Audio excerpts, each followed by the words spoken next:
vérité ekoki olingaka kokende mboka ya Joe Biden, mboka ya Oncle Sam, États-Unis d'Amérique, occasion yango yoye. Ba cybercafé Benlo Beach bafongoli ba porte na bango po na masolo etali Deve Loterie yoka bien.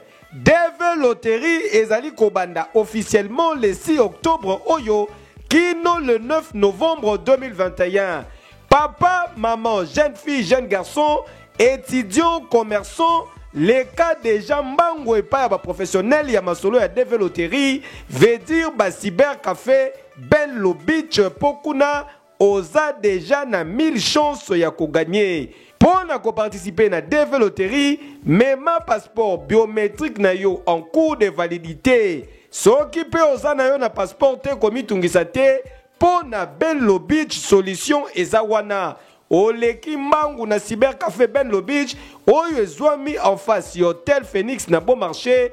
Kuno kokute équipe bien formée avec ba professionnels qualifiés. Bango ba ko aider yo pour na ko remplir ba formalité nyonso avec ba norme. Bala Kinshasa to pesi bino merci. Ezali ngai ndeko na bino Benlo Beach ba cybercafé Ben. Na eko annoncé bino que officiellement Deve Loterie ezali kobanda mokolo na le 6 octobre kino le 9 novembre 2021. Yango tozali kosenga na yo jeune papa maman la famille na yo ozana posa ko participer na programme ya Deve Loterie yaka na lombango na ba cybercafé na biso o ezwami en face ya Hôtel Phoenix na Beau Marché.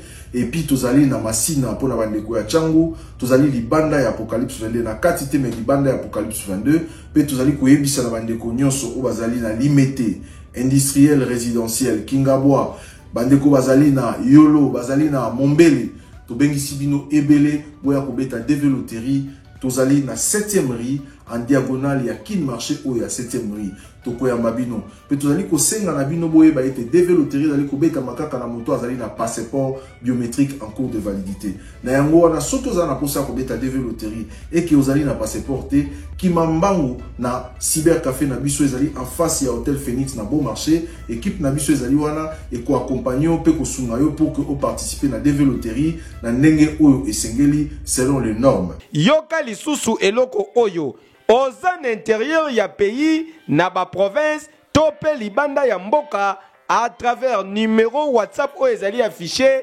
tinda page biométrique ya passeport na yo bakanga yo photo na format américain kasi ba imprimer yango te pe otindi lisusu po na Benlo Beach bako betela yo Deve Loterie en toute sécurité. Tozali ko rappeler la bandeko nyonso oyo balingi ko beta Deve Loterie ozalaka na Kinshasa te, oza na intérieur ya pays na Lubumbashi na Kananga na Mbujimai, ozali na Europe na France na Belgique, oza na posa ko participer na Deve Loterie ki mamba na studio photo bakanga yo photo na format américain. Mais photo wana ba bimisa yango na papier te ba imprimer yango te.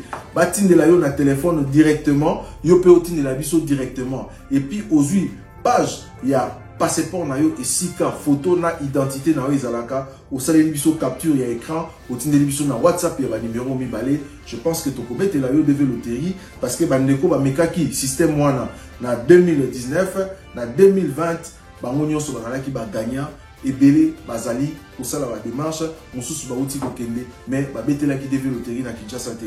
Ça la expérience wana je crois que Kopesa a raison. Tuninga adresse ya ba cybercafé Benlo Beach ezwami na commune ya Barumbu en face ya Hôtel Phoenix na Beau Marché na 7e rue Limité na place commerciale en diagonale ya Kin Marché. Pepo na bana Tchangu na boulevard Lumumba immeuble Apocalypse 22 na commune ya Masina. Cybercafé Benlo Beach, professionnalisme nde salaka différence. Bokeseni ya mai na mafuta. Yeke yo!